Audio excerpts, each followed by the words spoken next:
जंतर मंतर पर मौजूद हैं। मेरे सामने जो आप भीड़ देख रहे हैं, ये वो लोग हैं जो देश से अपनी मांगे लेकर आए हैं। इनके तमाम जो मुद्दे हैं जिन पर मीडिया अक्सर आवाज़ नहीं उठाती, सरकारें बहरी हो जाती हैं। जब बात आती है इनकी आवाज़ उठाने की, तो कहीं ना कहीं इनके मुद्दे दब जाते हैं जमीनी स्तर पर, जिनको लेकर आज दिल्ली के जंतर मंतर पहुंचे हैं। क्या नाम है आपका? संदीप कुमार नाम है। संदीप जी, क्या मांग करते हैं? आज आपका क्या मुद्दा है? सबसे पहला मांग ये है कि ईवीएम मशीन के द्वारा जो चुनाव हो रहा है उसको बैलेट पेपर के द्वारा होना चाहिए, और शिक्षा का जो निजीकरण हो रहा है उस निजीकरण के विरोध में माननीय बावन मेश्राम साहब के संगठन के द्वारा राष्ट्रीय पिछड़ा वर्ग मोर्चा, विद्यार्थी मोर्चा के द्वारा ये जन आंदोलन किया जा रहा है। पेपर लगातार आउट हो रहा है, उस पर कोई शासन प्रशासन कोई काम नहीं कर रहा है। शिक्षा का धरातल पे पेपर जिस तरह से लगातार लीक हो जाते हैं, सरकारें कहती हैं कि जांच करा रहे हैं, इससे युवाओं का कितना नुकसान हो? मैं ये क्या कह रहा हूँ, मेरा कहने का मतलब है अगर कोई भ्रष्टाचार का घोटाला करता है उसके ऊपर बुलडोजर चल जाता है, जब पेपर आउट होता है तो उसके ऊपर क्यों नहीं बुलडोजर चलता है? ये शासन प्रशासन के अंदर क्या माफियाओं को शासन प्रशासन जानबूझ के संरक्षण देता है? माननीय योगी आदित्यनाथ जी कहते हैं कि माफिया को मिट्टी में मिला देंगे, और जो पेपर आउट कराते हैं उनको क्यों नहीं मिट्टी में मिलाते हैं? सबसे पहला जवाब ये है। और ये उत्तर प्रदेश के अंदर जो छात्र संघ का चुनाव है वो क्यों नहीं हो रहा है? छात्र संघ का चुनाव, योगी आदित्यनाथ जी ने पेपर जब लीक हुआ तो कहा कि जो उन्होंने लीक किया है उन सब पर कार्रवाई भी की गई। आप कह रहे हैं मिट्टी में नहीं मिला। मैडम, कार्रवाई धरातल पे नहीं हुई, कार्रवाई कागजों में होती है, धरातल पे कार्रवाई नहीं होती है ना। जो पेपर आउट कराने वाले हैं वो भी उन्हीं के लोग हैं। और एक बार नहीं होता, बार बार पेपर लीक होता है। एक बार पेपर लीक हुआ मानते हैं, बार बार आप पेपर लीक कर रहे हो, उसके बावजूद भी कोई कार्रवाई नहीं कर रहे हो। इसका मतलब है आप जानबूझ के रोजगार की समस्या भारत में पैदा करना चाहते हो, सरकारी नौकरी हमारे लोगों को देना नहीं चाहते हो, और सरकारी नौकरी नहीं। सरकार लगातार आंकड़े जारी करती है, उनकी तरफ से बयान भी आ रहा है, लगातार कह रहे हैं कि हमने इतने रोजगार दिए, कोई भी विभाग हो सब में रोजगार, लगातार नौकरियां निकल रही हैं। कह रहे हैं कि हमारी सरकार आने के बाद पहली सरकारों से ज्यादा रोजगार। अभी सरकार के आंकड़े हैं 60 लाख पद इस समय खाली पड़े हुए हैं। आप सरकार के आंकड़ों को ले लीजिए तो 60,000 पद अभी इस समय खाली पड़े हुए हैं, और सरकार कहती है हमने नौकरियां दी हैं। कहाँ दी है? 1 करोड़ नौकरी के वादा किया। कह रहे हैं कि हमारी सरकार आते ही युवा जो है वो आत्मविश्वास से पूर्ण हो गए हैं, आत्मनिर्भर बन गए हैं। युवा आत्मनिर्भर नहीं बन गए, आत्महत्याएं कर रहे हैं। हालात खराब हैं देश के। विद्यार्थी सुसाइड कर रहे हैं बहुत ज़्यादा, और इतनी मानसिक स्थिति में, इतनी प्रताड़ित स्थिति में जी रहे हैं कि हालत बद से बदतर है, और सरकार के बिल्कुल इसके बारे में कुछ भी नहीं सोच रही है। और इसीलिए हम लोगों को ये कदम उठाना पड़ा है। भारतीय विद्यार्थी मोर्चा आज यहाँ पर बड़ा आंदोलन कर रहा है, और आगे भी हम बड़ा आंदोलन करेंगे, और सरकार को हम चैन से जीने नहीं देंगे। जिस तरह से चाहे राजस्थान हो, उत्तर प्रदेश हो, या फिर देश के जो भी बड़े बड़े एग्जाम है जो एनटीए जैसी बड़ी नेशनल एजेंसी कराती हैं, लेकिन जब भी एग्जाम लीक हो जाता है तो सरकार की तरफ से कहा जाता है कि हम उन पर कार्रवाई करेंगे, शिकंजा कसेंगे, पूरी रिपोर्ट के लिए कमेटी दायर की जाती है। क्या लगता है कोई कार्रवाई होती है? कोई कार्रवाई नहीं, आज तक कोई कार्रवाई नहीं। एक विद्यार्थी अपने कई साल उसको पेपर की तैयारी में लगाता है, और उसके बाद वो पेपर लीक हो जाता है तो उसके सारे अरमान फेल हो जाते हैं, तो वो सुसाइड करता है मजबूरी में। उसके सारे जो भी सपने हैं वो चूर चूर हो जाते हैं, और सरकार हमेशा टाल मटोल करके अपना वादा ऐसे नकार देती है। तो इस तरह से पूरे देश में माहौल हो रहा है, और हम भारतीय विद्यार्थी मोर्चा की तरफ से बड़ा आंदोलन करते रहेंगे, और आगे भी हम बड़ा आंदोलन। आगे कहाँ जाने की प्लानिंग है आंदोलन को लेकर? हम पूरे भारत में भारत बंद करेंगे, अगर नहीं मानेगी सरकार। क्या आपने इसको लेकर शिक्षा मंत्री जो धर्मेंद्र प्रधान है उनसे बातचीत करने की कोशिश की? कोई ज्ञापन दिया है? जिस तरह से पेपर लगातार लीक हो रहे हैं, इसको लेकर उनसे कोई मांग की, या किसी बड़े नेता से मिले? हाँ, हमने लगातार ज्ञापन, हमारा हमेशा ज्ञापन होता है, हर जिले में ज्ञापन होता है, बार बार ज्ञापन होता है। राष्ट्रपति को ज्ञापन देते हैं हम जिला अधिकारी के द्वारा। शिक्षा मंत्री को कोई दिया? हाँ बिल्कुल दिया है, शिक्षा मंत्री भी उन्हीं का है। कोई जवाब आया? कोई जवाब नहीं है, सब टाल मटोल है। सब ये चाहते हैं कि देश में बेरोजगारी की समस्या लगातार बनी रहे, और ये गुलाम बनाना चाहते हैं हमारे लोगों को। देश तो आजाद है, गुलाम कैसे? नहीं आजाद है। क्या नाम है आपका? मनोज कुशवाहा। मनोज जी, क्या करते हैं आप? कहाँ से आए हैं? मैं जिला बदायूं, उत्तर प्रदेश। यस। क्या करते हैं? मतलब अभी युवा लग रहा है, किस क्लास में पढ़ते हैं, क्या कोर्स कर रहे हैं? मैंने बीए कर रखा है, लेकिन नौकरी सब्जेक्ट से किया है? मैंने बीए किया है, बेरोजगार हूँ पर बीए किया है, लेकिन कोई दिक्कत नहीं है। लेकिन मुझे पता है कि आने वाले फ्यूचर में किया है, डबल इंग्लिश से किया है, मैंने कोई दिक्कत नहीं है। लेकिन मुझे पता है आने वाले फ्यूचर नौकरी मुझे नहीं मिलेगी, क्योंकि आगे कंडीशन प्रेजेंट अभी देश की ऐसी है, आप खुद देख रहे हैं यहाँ पे जो इतने लोग यहाँ पे मौजूद हैं क्यों आए हैं यहाँ पे, और आपको पता भी है कि आने वाला फ्यूचर कैसा है, क्योंकि कितना भी हम लोगों को बताएं, कैसे भी समझाएं, लेकिन हमारी गवर्नमेंट को कैसे सुधर सकता है आने वाला समय? जैसे आप सब कह रहे हैं कि नौकरियां नहीं मिल रही, आप बेरोजगार हैं।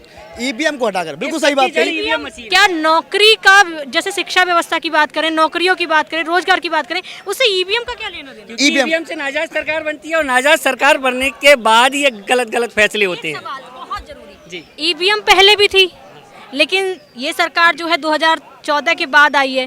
क्या घोटाले ईवीएम में 2014 के बाद होने लगे या पहले भी होते थे? नहीं, ईवीएम जब से आई है तब से घोटाले हो रहे हैं। पहले कांग्रेस ने किया, उसके बाद बीजेपी ने किया, दोनों ने समझौता किया और चोर चोर दोनों मचेरे भाई हैं।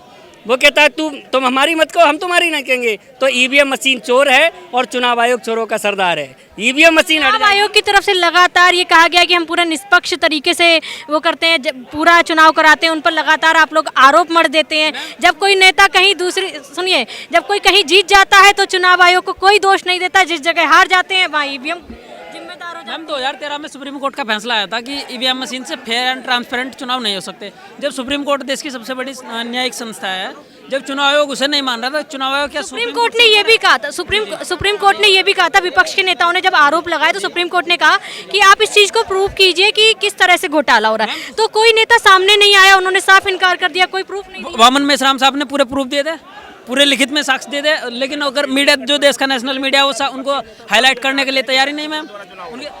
जितने भी इंडिया गठबंधन के नेता, विपक्ष के लालू प्रसाद यादव हुए, अखिलेश यादव हुए, मायावती, बहन कुमारी मायावती जी, वो भी यही चाहते हैं बैलेट पेपर के द्वारा। लेकिन पहले तो अगर बात करें, इनकी सरकारें रही, ईवीएम लाए, तब तो इन्होंने कभी नहीं चाहे कि ईवीएम से हो। अब ईवीएम पर सवाल उठाने लगे।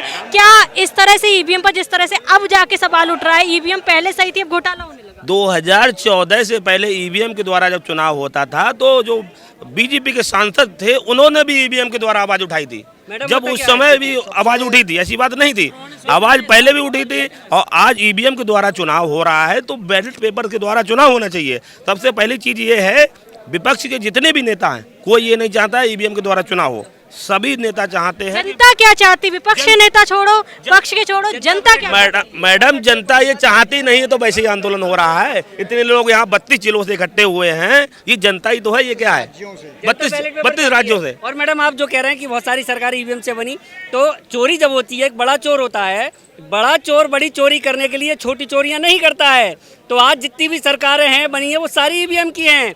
और ईवीएम की सरकार बनने के बाद कुल मिलाकर आपका यही कहना है कि ईवीएम से वोट नहीं बिल्कुल ईवीएम बैन हो जानी चाहिए। अगर ईवीएम बैन होगी तो सारी समस्याओं की जड़ ईवीएम है। राष्ट्रपति नौकरी की बात आ रही है यहाँ पे, नौकरी की बात आती है, देश में सबसे बड़ी नौकरी होती है सिविल सर्विस होती है मैम, IAS।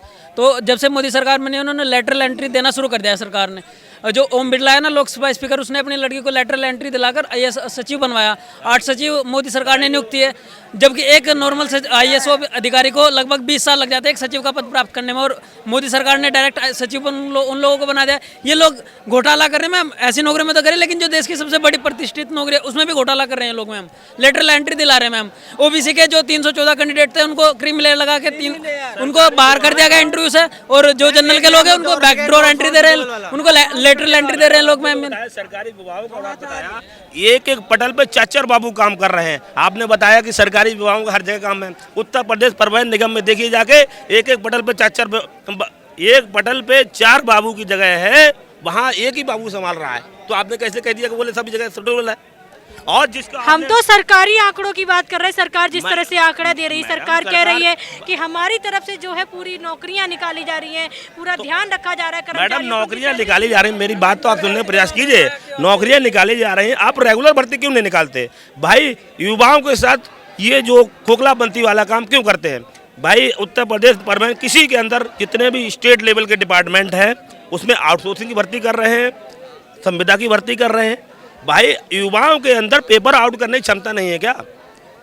भाई, युवाओं के अंदर पेपर आउट करने की क्षमता नहीं है। जो पेपर माफिया हैं उन पर किस तरह की कार्रवाई? भाई, पेपर माफिया के अंदर कोई कार्रवाई नहीं होती। अगर पेपर माफियाओं के अंदर कार्रवाई होती, आप क्या चाहते हैं उन पर किस तरह की कार्रवाई हो? कैसे बैन लगाया जाए सरकार? मैडम, पेपर माफियाओं के अंदर जो कार्रवाई की बात आपने कहा, जो भ्रष्टाचारियों के ऊपर पेपर लीक करवाना एक राजद्रोह है, और इसकी सजा फांसी की सजा होनी चाहिए, यही सबसे बड़ी सजा है, क्योंकि ये राजद्रोह है। एक विद्यार्थी अपनी तमाम पैसा खर्च करके अपनी तैयारी करता है, अपना पूरा भविष्य लगाता है, उसके बाद पेपर लीक हो जाता है, फिर उसको झुंझुना दे दिया जाता है कि आगे फिर पेपर होगा, फिर तैयारी करता है, फिर पेपर लीक होता है। तो ये राजद्रोह है और इसकी सजा सिर्फ फांसी है। सरकार में जब भी बात की जाए रोजगार की तो सरकारें जो है कभी बार मुंह छुपा लेती हैं, सवाल बदल देती हैं, लेकिन युवाओं की लगातार मांग है कि जिस तरह से युवा नौकरी का फार्म भरते हैं, तमाम साल हो जाते हैं उनको पढ़ते हुए, लेकिन जब नौकरियां आती हैं तो पहले ही लीक हो जाती हैं। वो माफिया जो सरकार के ही करीबी होते हैं, लेकिन जब शिकंजा कसने की बात आती है तो सिर्फ पेपर कार्रवाई करके उनको छोड़ दिया जाता है। अब आम जनता की मांग है कि ऐसे लोगों पर सख्त से सख्त कार्रवाई की जाए, जिससे कि जो युवा हैं उनका भविष्य बन सके। वो देश का भविष्य भी है और आने वाला कल भी हैं। अगर उनके साथ इसी तरह का अन्याय होता रहा, पेपर माफिया बढ़ते रहे और उन पर शिकंजा नहीं कसा गया, तो इनका भविष्य खतरे में आ सकता है। दिल्ली के जंतर मंतर पर तमाम लोगों की आज शिक्षा को लेकर और तमाम जरूरी मुद्दों को लेकर मांग की जा रही है, सरकार जिनको अक्सर नकार देती है। वीडियो जर्नलिस्ट आकाश के साथ मैं स्तुति पाठक, न्यूज वॉच इंडिया।